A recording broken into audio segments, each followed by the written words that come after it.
बीड जिल्ह्याचे जे प्रश्न प्रलंबित आहेत त्याच्यावर चर्चा DPDC सोडून पण काही आहे ते करण्यासाठी आदरणीय जिल्हाधिकारी महोदयाशी चर्चा करत होतो, त्याच्यामुळे थांबलो होतो.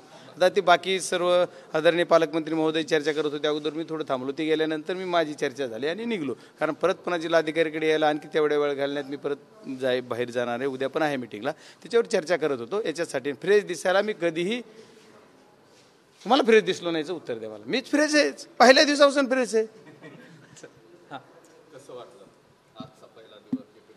बीड जिल्ह्यातल्या जनतेनं जे मतं दिलेत त्याचा रास्त अभिमान जनतेला वाटावा, याच्यासाठी मी सभागृहामध्ये बसलो आणि त्या जनतेला कसं वाटलं असं विचारलं पाहिजे, मला नाही.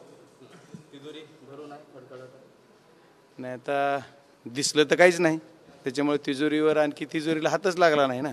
आता तिजोरी कशी वाटली जाणार आहे, कधी भरणार आहे, कधी बजेट, कारण त्यांचं पार्सली बजेट ही मागचं झालेलं आहे. त्याच्यामुळं बजेट ज्यावेळेस पूर्ण शासनाचं होईल त्यावेळेस तिजोरीचा विषय येईल. आता DPDCला जेवढा निधी आराखडा असतो तेवढ्या आराखड्याला मान्यता विषय होता. ओएसिस फर्टिलिटीच्या तज्ज्ञांनी IVF उपचार पद्धतीद्वारे 1 लाखांहून अधिक जोडप्यांना मातृत्व प्राप्तीचा आनंद दिला आहे. मोफत अपॉइंटमेंट बुक करण्यासाठी आजच संपर्क साधा. नाही, मी ते म्हणले शेतकऱ्यांच्या तिथं गेल्यानंतर ते मला म्हणले तिथं गेलो तुम्ही कसं ओला आहे का वगैरे त्यांना विचारली. त्याच्यानंतर ते म्हणले तुम्हाला पेरता येते का, म्हणलं मी पेरून दाखवतो, म्हणून पेरलं.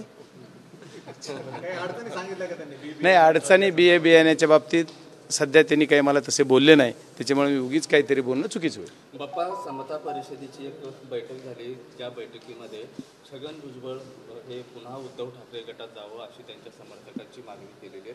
कसं पाहता या सगळ्या गोष्टी? हा त्यांचा वैयक्तिक विषय आहे, त्याच्यावर मला काही बोलायचं नाही. जर येत असतील तर सामावून घ्यायला काय अडचण नाही. मी एवढा मोठा नेता नाही आहे, मी एक बीड जिल्ह्यातला राष्ट्रवादी काँग्रेस शरदचंद्रजी पवार पार्टीचा कार्यकर्ता आहे. नेतृत्वाचा विषय तो माझा नाही. आज पालकमंत्री पहिल्यांदा सोबत होते तुमच्या, काय चर्चा झाली, संवाद झाला विकास कामावर बीड जिल्ह्यात? नाही, पालकमंत्री त्यांची भूमिका निभावत होते, मी माझी भूमिका निभावत होतो. चर्चा पालकमंत्र्यांना संबोधित करूनच बोलणं मला आहे, मी ते बोलत होतो, पालकमंत्री त्याचे उत्तर देत होते किंवा त्याच्यावर उपाययोजना सांगत होते, एवढाच विषय. चित्र बदलेल बीड जिल्ह्याच्या विकासाचं पुढच्या DPDC? नाही, आता मी काय बीड जिल्ह्याचा पालकमंत्री नाही आहे किंवा मंत्री नाही आहे, त्याच्यामुळे बीड जिल्ह्याच्या विकासाचं चित्र बदललं तर मी लोकसभेचा प्रतिनिधी म्हणून संसदेत गेल्यानंतर लोकसभेच्या अखत्यारीत जेवढे काही विषय येतात त्याचं चित्र मी नक्की बदलेल. मी उद्याच्याला नॅशनल हायवेची बैठक लावली, रेल्वेची बैठक लावली, बँकेची बैठक लावली, DRDची बैठक लावली. या सर्व ज्या अखत्यारीत माझ्या येतात त्या सर्व दिशा म्हणून एक योजना, त्याच्या ज्या काही योजना येतात जवळपास 27-28 योजना केंद्राशी संलग्न आहेत, त्या योजनाला मी आणखी नंतर दिशा देईल. त्यामुळे आज मला जेवढ्या पाहिजे तेवढ्या मी 2-4 बैठका लावल्यात की मी दिल्लीला जायच्या अगोदर त्यांचा काय डाटा आहे, तिथं काय आहे हे करून मी घेण्यासाठी. आता मला दिल्लीमध्ये गेल्यानंतर आपल्या बीड जिल्ह्याचे काय मागण्या आहेत किंवा काय प्रलंबित प्रश्न आहेत याच्यावर बोलता आलं पाहिजे. अधिवेशनात तर बोलणारच, पण अधिवेशनाच्या नंतरसुद्धा आपल्याला मंत्री महोदय तिथले असतील, कोण काय असतील, त्यांना भेटून आपल्याला आपले विषय सांगता आले पाहिजे. त्यासाठी मी बैठक लावली. खूप खूप धन्यवाद.